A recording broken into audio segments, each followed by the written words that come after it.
Welcome to another Coffee with Samso, where we speak to ASX companies about the stories, the strategies, and CEOs and what drives them with the projects. Today I've got Allan Kelly here from Miramar Resources, a recent IPO. I think it listed late last year. October. Yep. Allan is a geo from way back, and as I said, I sort of know Allan's history and things. And Allan, maybe a quick intro and let's hear the story. Yeah, sure. My name's Allan Kelly. I'm a exploration geologist. I've been in the industry for about 25 years. Perth boy. Started actually here at UWA, finished off at Curtin. Had a little stint in the army for a little while as well before I graduated. And then started with Western Mining. I worked with Western Mining for about 7 years. Firstly in Murchison, Pilbara, doing gold, base metal exploration, where I first worked on Andy Well. Then I went to North America for a little while, worked in Alaska, worked in northern Canada, doing gold exploration, a little bit in Mexico, Nevada. Came back, worked around Leinster, doing nickel exploration around there. Left and then did a bit of travelling, then came back and joined Avoca when they floated.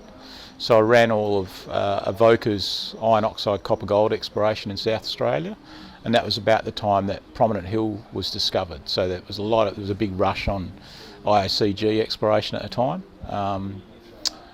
So I did that for a few years. Avoca then bought Higginsville, so the sort of focus of the company changed a bit. And I actually left and started a brewery. Got into microbrewing, put my chemistry to good use for a little while, and had got some sort of, I guess, non-exploration experience, management experience, dealing with, shareholders and banks and suppliers and all that. And then 2009, started working on Doray, listed Doray, great success, found the Andy Well deposit, built that, got that up and running. Then we took over Mutiny, built the Deflector deposit.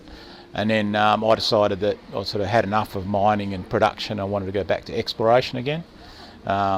So had a bit of a break, then started a company called Rivers Gold. Things didn't sort of go the way I wanted there. So I left that and then started Miramar, as you say, back in October. So, I'm a exploration geo. I've obviously had experience in building a couple of mines, but my passion is in pulling together ideas and finding something and seeing that grow and sort of trying to create value from the ground up. I always sort of said about Doray, we'd rather find something than buy it, because that's where you really create the value for shareholders. So it's interesting, hearing what you're saying, your path. I was at Higginsville, my first job in '91. Yeah. And obviously Avoca came and took that over, and yep. I think you found another 1 million ounce or something like that there. Yeah. And Doray, as we've talked before, was I was part of a group that had that project before. And actually I want you to share that bit, because that part's actually quite interesting. It's about what explorations can bring. Yeah. So it's funny. I say to people how fickle exploration can be. Like, you can look at a bit of ground that someone's had before and sort of shake your head and go, why did they do that, or why didn't they do that? And you don't know, you can't see from a mines department report what was going on with the company at the time. You need to have the right team in place, the right budget, the right gold price, the right manager, the right projects. And if you don't have any one of those things, you can fail to make a discovery. And it could be something really stupid. And an example I tell a lot of people is Andy Well. So Western Mining had the project. We thought that there was something there, but it wasn't big enough for Western Mining. Western Mining had this much higher economic threshold at the time. So they sold it to Mike Photius' company, Australasian Gold Mines, I think it was called. And he went out and drilled a couple of holes down to the south at what was the Wendy project, Wendy prospect. And then he went up to where Wilbur is, and he went to drill a section of holes there, and he drilled 2 holes. And then, according to the reports, he got rained out. He didn't want to get the rig stuck, so he pulled the rig out, and he didn't do all the rest of those holes. When we went and did the first drilling for Doray, we were looking at where those holes were, And if he'd have drilled the third hole on that line, he would have got 6 metres at 70 grams, and he would have drilled right through the middle of the Wilbur lode, and I wouldn't be sitting here now. So it can be just something real simple, silly in hindsight like that, where you've got a plan, but for some reason you don't get to follow the plan through. And that can be the difference between making a discovery and not making a discovery. And there's plenty of examples of things like that, where I think Bronzering's a similar story. You know, they drilled up to a fence line and couldn't get on that, so they drilled over here and then they found it. DeGrusser, you know, my understanding is that Margie Hawkes had a whole plan of holes that she had to drill. The first couple of holes she didn't finish, so she did the program and then went back and had another crack, and that was DeGrusser. It can be just something real dumb like that. So I think Higginsville, the same. Higginsville's another one. Yeah, Samantha had a hole in the outskirt too, quite deep. That 100 plus was deep in those days.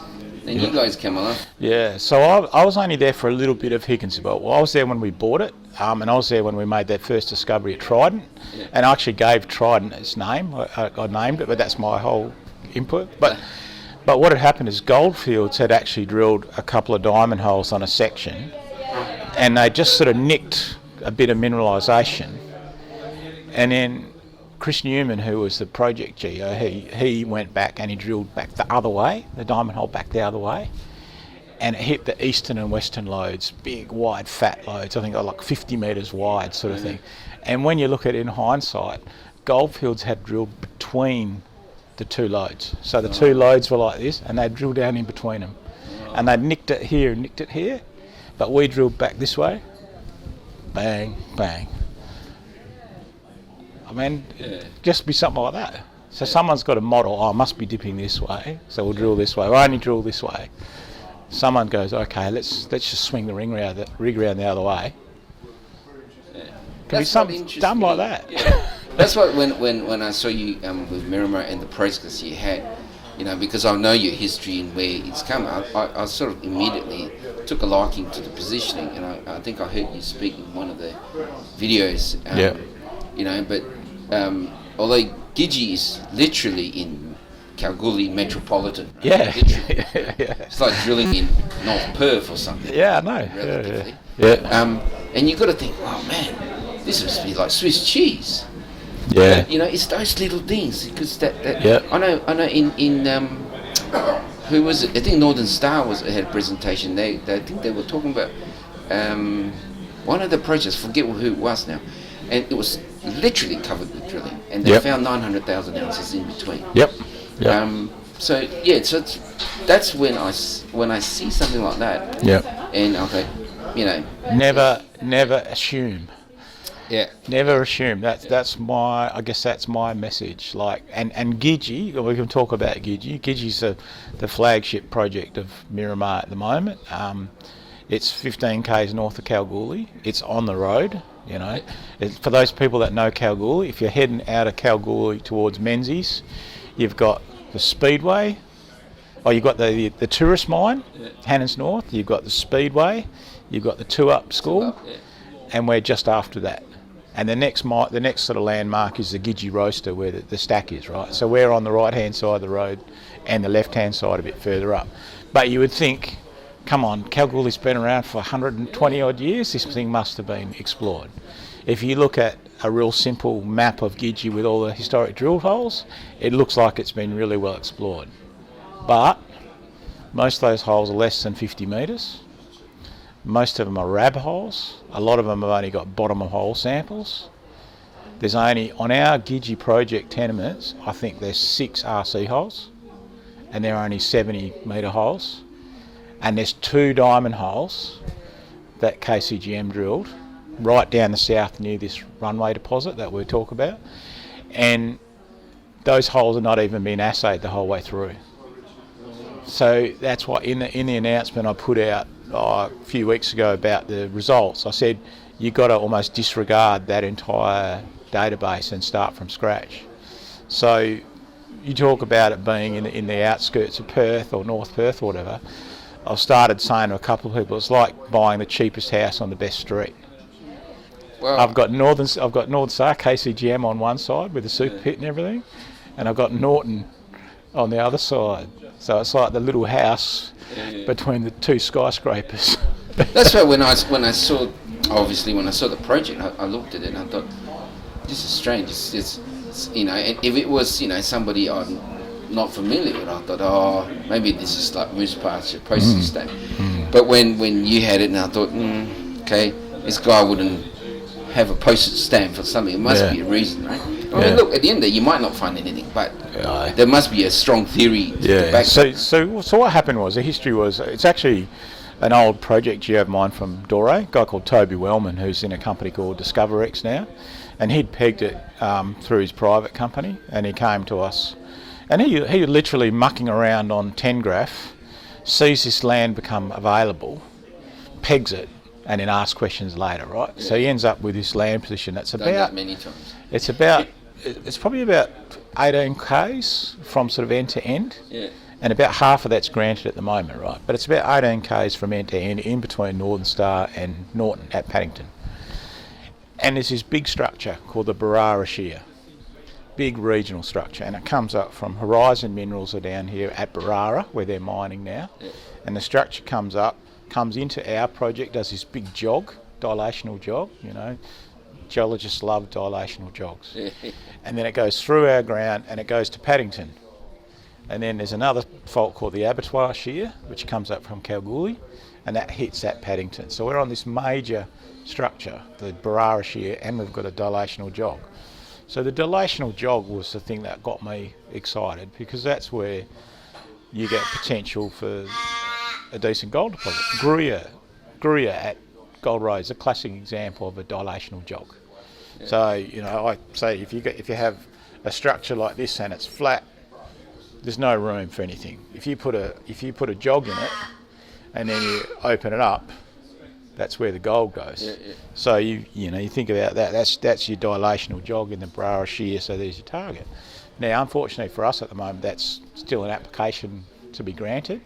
But along from strike from that, we've got this Barara Shear, and there's a few shallow hits along it. So we said, okay, well, this is a really good project. We did a deal on it. It was we've got a couple other projects in the Eastern Goldfields, but that was really the sort of flagship for the project, for the company to start with. And then as we were doing putting the prospectus together, we got the independent geos to come out and do their site visit and that. They said, there's a deposit right next door that KCGM have got. I said, well, I know there's this thing called 8 Mile, but I didn't know much about it. And because it's KCGM, there's no announcements or anything. But anyway, we found out that right on our southern tenement boundary, there's this thing called Runway. And it was unpublished, it's not a resource, but there's a mining lease application there that KCGM had put in. And to put a mining lease application in, you either need a resource or you do what they call a mineralisation report. So we had a bit of a hunt around and we found the mineralisation report. And sure enough, there's like 314,000 ounces at about a gram sitting right on our tenement boundary. So I said, well, that's pretty interesting. And the nearest drill hole's like 20 metres off the tenement boundary. And that's got some high-grade quartz veins up to 48 grams per tonne, sitting above this porphyry unit. So they'd defined it over sort of about 400 metres of strike, but there's pretty much no drilling on our side of the fence. 400 metres on our side, there's one section with 2 diamond holes. And they drilled down and hit the porphyry, didn't hit very much, but we've since found out that they didn't even assay the whole hole. So all those quartz veins that sit in the hanging wall up above the porphyry, they didn't even assay that. So we go, okay, we've got this Barara Shear thing and we've got this Runway extension thing, and we start looking at some of the other data and there's a thing over here near the railway line that's got a gram hit in it, and just go, this is just like an early stage greenfield project, but it's in a fantastic location. So pretty quickly you're getting excited about that and going, it hasn't been well drilled, hasn't been well tested. There's lots of things to follow up straight away. And there's some really good just conceptual targets like the Barara jog thing, where you've got this nice dilational jog. So we're really excited about it. So straight after IPO we said, right, this is a priority, let's get out there. We had quite a long sort of internal discussion about, do we just go and drill the diamond hole and try and hit runway, or do we actually try and flesh this out a bit first? And as you know, like the cost between an air core hole and a diamond hole, it's a big difference. And you get one shot at it with a diamond hole, and you get 100 shots at it with an air core hole. So he said, this is not going to go anywhere. Let's have a bit more of a flesh this out and see what it looks like. So we did 100 air core holes. I sort of defined this structure. It looked like there was a north-south structure that went from runway up to the Barara Shear, where there was a couple of sort of low-level hits in historic RC drilling. So we said, well, let's go have a look at that. So we drilled that, and we drilled 100 holes, 400 by 100 metre spacing, and we get 4 kilometres of regular gold anomalism along this structure.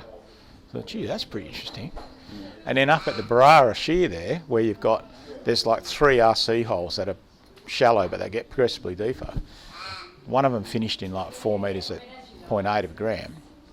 We drill underneath that, we get visible gold in quartz vein. Well, hang on a minute.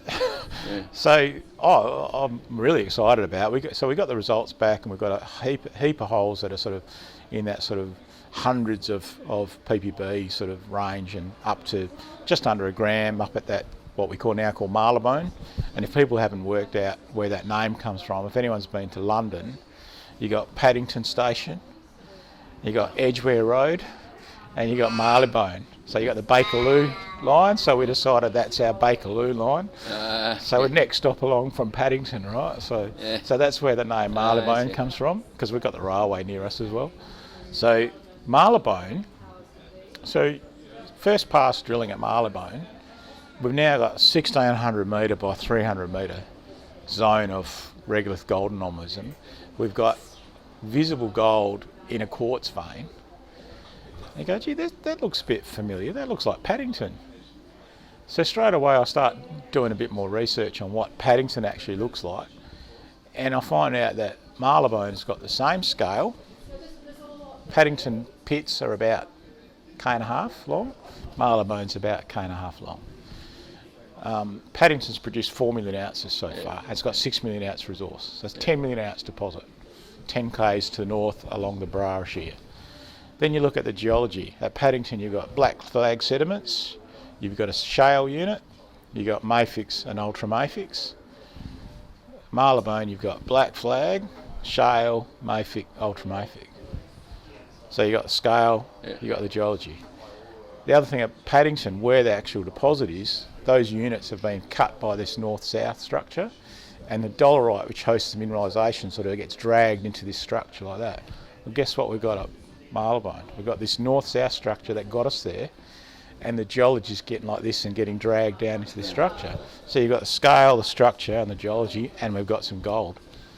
So, and we've got 400 metre space drilling at the moment. So I'm really excited about Marylebone. I think, you know, there's definitely potential for something decent size there. You know, even if it's a quarter of the size of Paddington, you're pretty happy with that. So, I mean, it's early days, it's exploration, but so far, everything's saying that target is worth more work. So, and we've only got air core.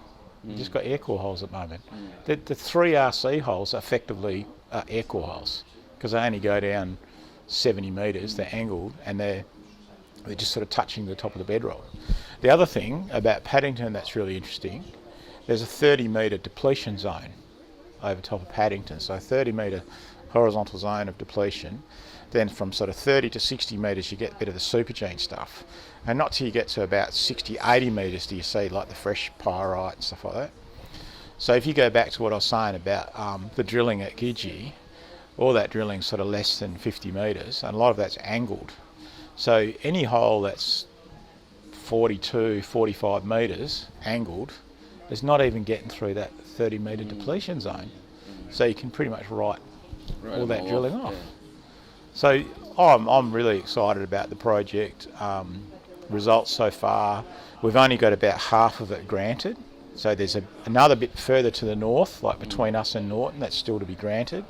And there's a bit to the south that's to be granted, and that actually has the jog, which is the thing that got us there in the first place.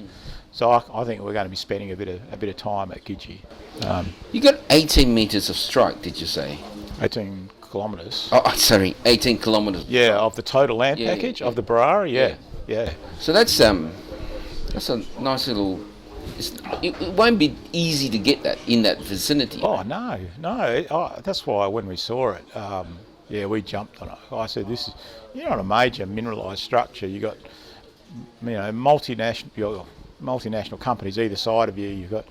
You got deposits either side of you. You got a whole range of processing facilities around you. If you find something, we don't need to find something big enough to have our own processing facility. And in fact, given my experience, I probably wouldn't do that again. I'd probably find it and then try and monetize it. Oh, I think it makes sense. Great location. Yeah, and every one of them will be. I mean, we all know Paddington's always trying to fit the mill, and you're just Northern literally Star. down the road. Yeah. A couple of So you got, you got Northern KCGM, Northern Star on one side, Norton on the other side. You got Canal and Bell up here, so again KCGM. Evolution's not far away, and if you really wanted to, there's a couple of other little mills around the place. You got a place like Lakewood and Goldfields, and I think there's a few guys up further north at Orabanda and Bardock and all that. So great location. I always say to him, if you did find a bonanza, which way you go, if you were to monetize it by selling it off, take the money, you got heaps of places to go with that.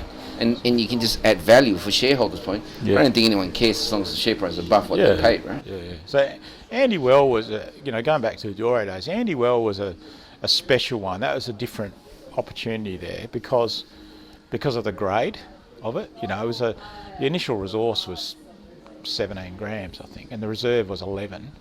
It had really, really high gravity recovery.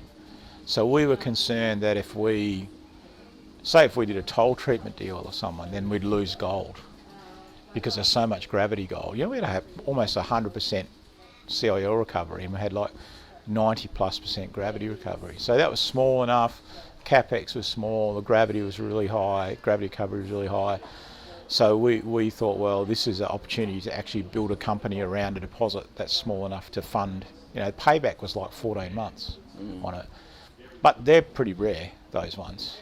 So, but I think for Doray's, you don't have the luxury of all those mills sitting literally stone's throw. Well, that was the thing. So in Doray's case, we were 40 k's north of Meekatharra. The nearest mill was Bluebird, but that was a 3 million tonne per annum mill. So we didn't really want to put 15 gram dirt through a 3 million tonne per annum mill and have it mixing with low grade stuff and then be trying to reconcile it. I think the other mill, I can't even remember if they were operating at the time, but it was Plutonic, and that was about 160 k's north of us. And that was about the time where Northern Star was selling to the Canadians, so we didn't really look at that one either. So in the end, after doing more work and finding more like Judy and Susie and stuff, we said, this is worth building our own plant for because it's got such quick payback. And as I said, we paid it back in like 14 months. It's different now to where we are at Gidgee. Well, You're surrounded by people, It wouldn't make sense for you to build a mill where you are. No. I think the market will punish you for that if you did. Yeah. But, obviously, Gidgee is the main focus and everything else. But I like your Bangamore projects. I know it's probably maybe a distraction to you guys, but as a project, I think that's quite interesting. So the history of that goes back to my Western mining days. So, and also even before that. So as I said, I did my uni at UWA, but I finished at Curtin, and I did honours thesis in nickel geochemistry, and I did my thesis out at Forestania when it was owned by Outokumpu. Before Western Areas got involved. So I did regolith mapping and looking at nickel dispersion and stuff in the regolith, and that's how I got my job with Western Mining, because I had nickel experience, which was pretty rare back in the sort of mid-90s. If you had nickel experience, you probably worked for Western Mining, but I'd worked for Outokumpu and went the other way. So anyway, I did nickel exploration. I think Western Mining was it in terms of nickel, wasn't it? Yeah, well you had Outokumpu, but that was pretty small back then. So anyway, I went to Western Mining, worked in nickel exploration in the Murchison and Pilbara, and so I went to North America. Then I came back and I worked around Leinster. And back then, it was like late 90s, they combined the exploration teams for Leinster, Mount Keith and Kambalda. So then our remit was in like the Yilgarn, and then there was the active team who were working out at West Musgraves and stuff, but we were sort of working on the Yilgarn. So I got pretty interested in doing all these sort of regional targeting things for nickel, copper, PGEs. That's when we came up with the gun barrel and the kohlrabi targets, which ended up turning into deposits. So I had this thing about nickel, copper, PGEs, this Raglan style deposit. When I was working for Avoca, I think 2002, I started looking at the Bangamore area, because there's a whole lot of these dolerite sills up there, pretty poorly explored, but some of these sills are quite enriched in nickel, copper, PGEs. And I said, oh, this looks really similar to Voisey Bay, and up in giant deposit up in Newfoundland. And so I started talking to Inco, who were, world's biggest nickel miner at the time, and they were quite interested, and we ended up pegging some ground. We did a quick sort of JV with Western Mining, but they had a look and sort of didn't really think much of it. So that sort of went by the wayside, and then, as we know, Avoca got it to Higginsville and changed the company, and then I left. But I sort of kept an eye on that area, and I was always sort of interested in it. And then 2016, when was it? When was the Chalice discovery? 2019? Is it 2019? Oh, the Julimar stuff. Yeah, 2019. Yeah, in 1920, somewhere around there. Yeah, so I'd had some Chalice shares, so I was following Chalice anyway. When they made that discovery, I thought, oh, this looks pretty interesting. And then there was an article, I think it was in Mining Monthly or somewhere, where Alex Dorsch started talking about this atlas, this Geoscience Australia atlas. And I thought, what's this atlas he's talking about? And this is from 2016. Yeah. So I hunt down the atlas, and it's got a nice map in it that's got like hotspots of Australia for nickel, copper, PGEs, right? And obviously one of them is in the southwest, where Julimar is, and there's a few other people there now. The other one's up in the Bangamore. I'm like, geez, I know there's something going on up there. So as I was starting to put together Miramar, I thought, oh, well, I might do a bit of a desktop thing on this. And this was through the COVID lockdown. Yeah. So I'm just sitting at home, sitting in front of the computer. Right, what data can I get from the internet? Start working this up. So what I didn't realise, in that sort of period after Avoca, there'd been a fair bit of work in the Bangamore that I wasn't really focused on, because I was busy with Doray and other stuff.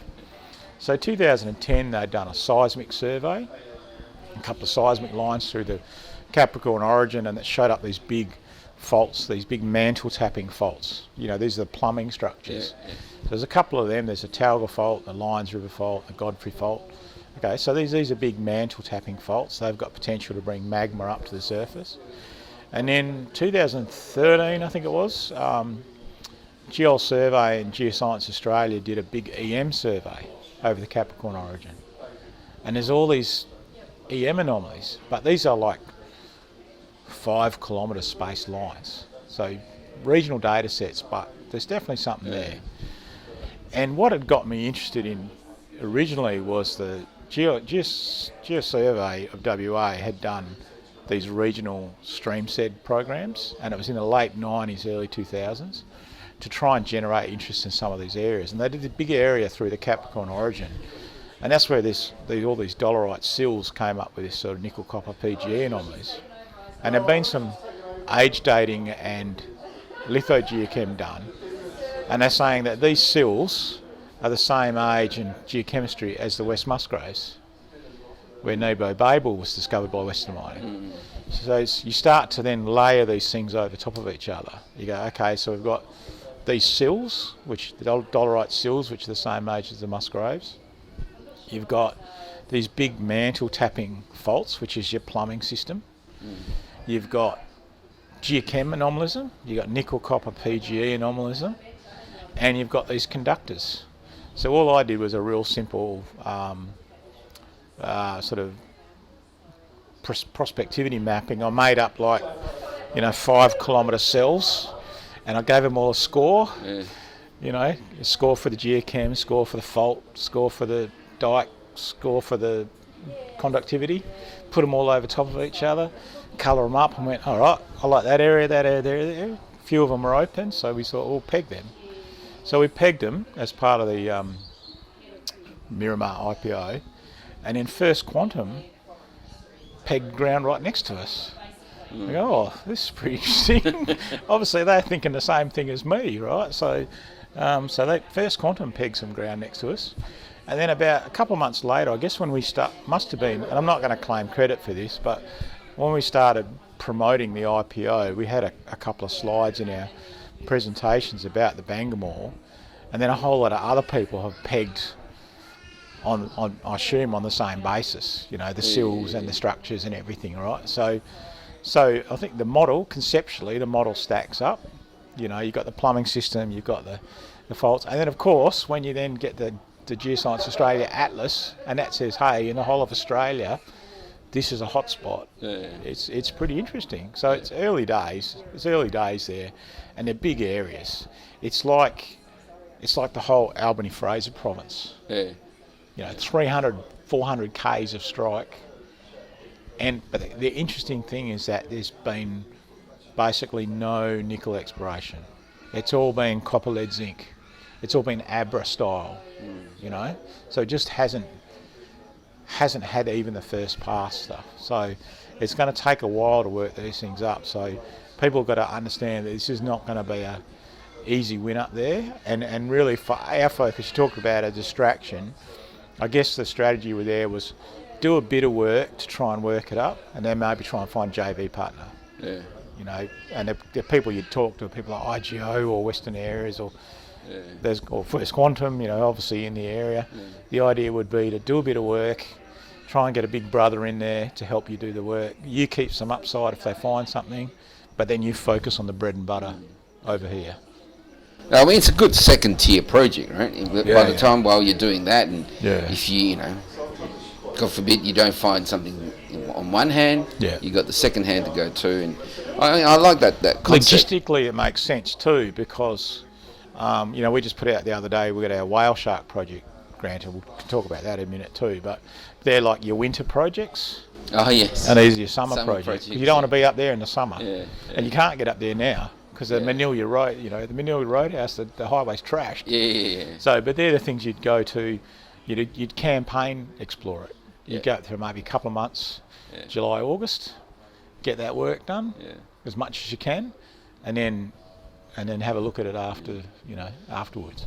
And I think the market is on your side too. If you did those campaigns and you're starting to get a bit of a good smoke happening, you could actually tap the market, and because the market's always hungry for news stories. Right? I think it's really interesting, but I just don't want to generate too many unrealistic expectations, because it's conceptual. It's really conceptual. It's the other end of the spectrum to the other stuff we've got, like the Eastern Goldfields is more advanced stuff, but even that's pretty conceptual. But this is like really conceptual. It's not moose pasture, but it's ideas at the moment. The problem with coffee with Samso, the guy that's talking, is that he's an exploration geo. So conceptual is it's actually just a normal word. I know, yeah, that's right. But there's conceptual and there's conceptual. Yeah, but when you're an exploration geo, conceptual is like it's everyday used word. But when you have to explain to people who are not in the industry, you got to say, this is conceptual, like it's a big word. People always people that are friends of mine that are not geologists and that they think it's really funny the way I use the word interesting. Yeah, I know. Interesting is has a different context in geology. So, that's interesting. Yeah. Why is it interesting? Yeah. It's interesting. Yeah. No, it's good. I mean, look, that's the one thing I liked about Miramar was that obviously I knew who was driving it in the projects.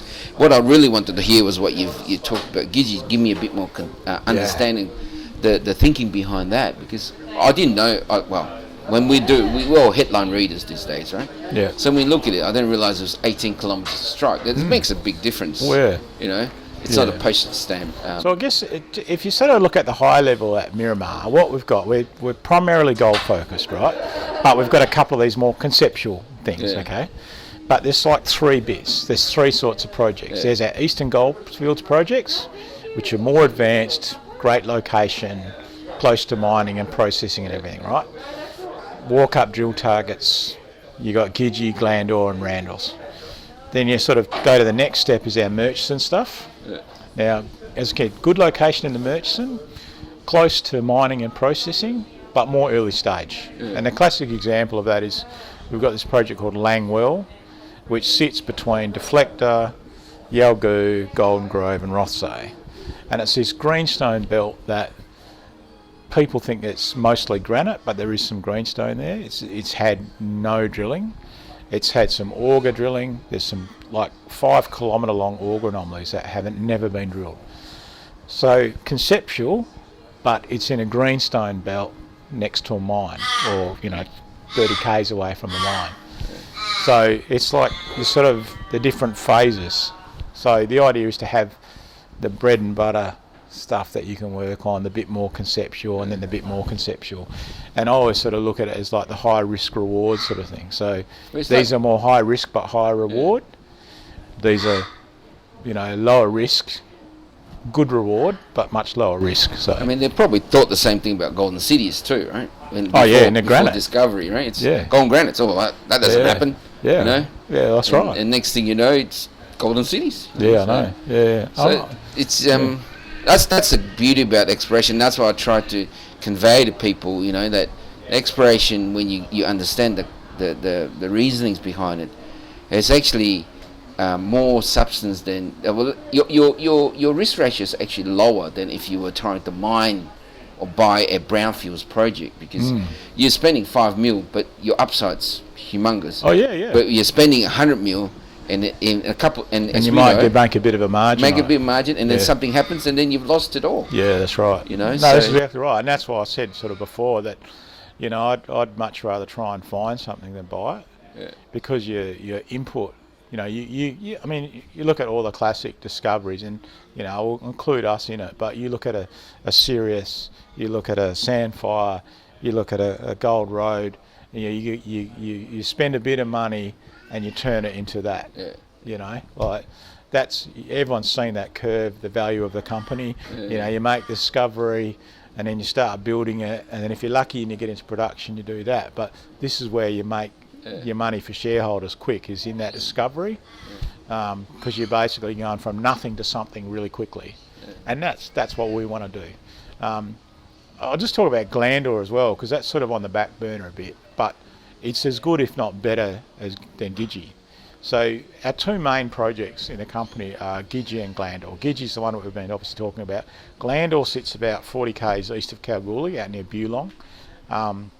Quite a bit of it's on a salt lake, Lake Yindalguda. We bought the project off Anglo Gold Ashanti quite cheaply in the IPO.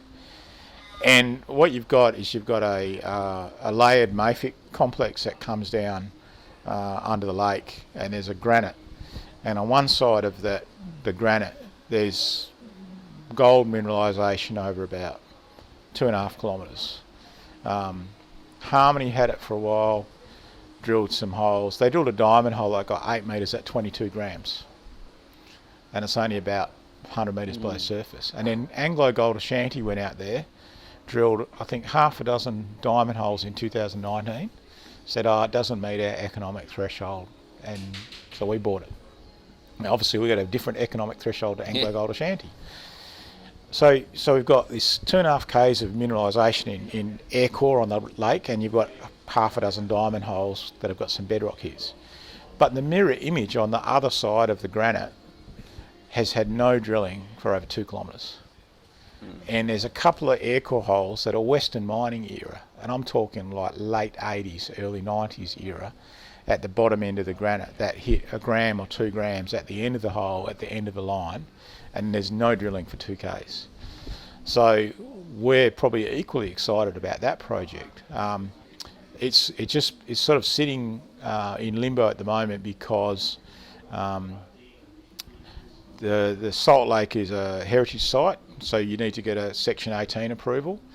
And when you buy a project, you can't transfer the Section 18, so you have to apply for a new Section 18. So we did that as part of the IPO, and then you have to go to just basically got to go through an approvals process. So we're just waiting on that.